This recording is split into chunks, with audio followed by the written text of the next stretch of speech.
4x4 cobble drive. And I too am dovetailing on what the former two people mentioned about the hub project. You know, I used to be a child. I don't know about the rest of you, but when I was a child, I used to like to ride my bike and, you know, play out in the street with a soccer ball or volleyball or whatever, you know. I didn't have brothers, so they didn't play football in my family, but it dawned on me, we don't really have any place within walking distance for children that would live in this proposed apartment complex to do these things, except in the roadways there, in open golf course area. If they want to go fishing, are they going to go across Chipeta, the busy road Chipeta, to go fishing? Or are they going to go to the members only catch and release ponds at Cobble Creek? You know, things like that concern me. It also concerns me and the rest of my neighbors, the additional traffic it's going to put in our neighborhood. We have a lot of people in our neighborhood, residents who love to walk, and there are going to be children, people, you know, and adults probably also riding bicycles and things of that nature. There's nowhere else there to do it but within Cobble Creek. And so I just wanted to add those to our list of concerns, and I'm sure we'll be back at future meetings to voice more. Thank you for your time. Thank you. My name is Sobieck. I live at 3700 Grand Mesa Drive. As you know, Cobble Creek residents are upset by this project, but they have every right to be both concerned and upset about the 1890 Homestead project, now commonly called the Hub. We've had many misrepresentations made to us, both by the developer of the Hub and by city officials.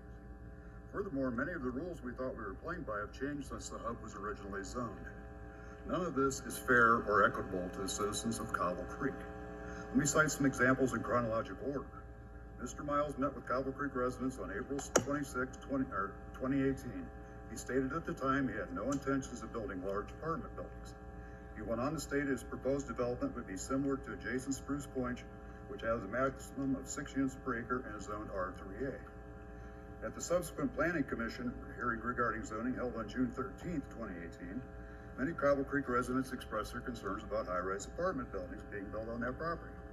Mr. Miles rose to speak and stated, multifamily buildings have been done in Bear Creek subdivision and were put in so they're barely noticeable. Well, that's because there's only 8 single-story duplexes in all of Bear Creek. No large apartment buildings, no multifamily units. Also at this meeting, to address density concerns, Planning Commissioner Greg Mobert stated, and I quote, "The only difference between R3 zoning and R3A zoning is the type of structure allowed. The density remains the same." Cobble Creek residents relied upon these representations and believe the development now zoned R3A would indeed be similar to Spruce Point and be limited to 6 units per acre. Now we come to changes in the comprehensive plan, which were done after the Hub property was zoned R3A. In the old comprehensive plan, R3A zoning was described as residential mixed density low with a maximum of 6 units per acre. However, in zoning that was adopted in 2016, R3A is described as medium high density district, which allows for single family homes, duplexes, multifamily homes with a medium overall density. In the new 2040 comprehensive plan, the density and feathering recommendations have been removed. Furthermore, the density definition in the zoning laws and those in the new 2040 comprehensive plan do not dovetail at all. There's no consistency there, only ambiguity.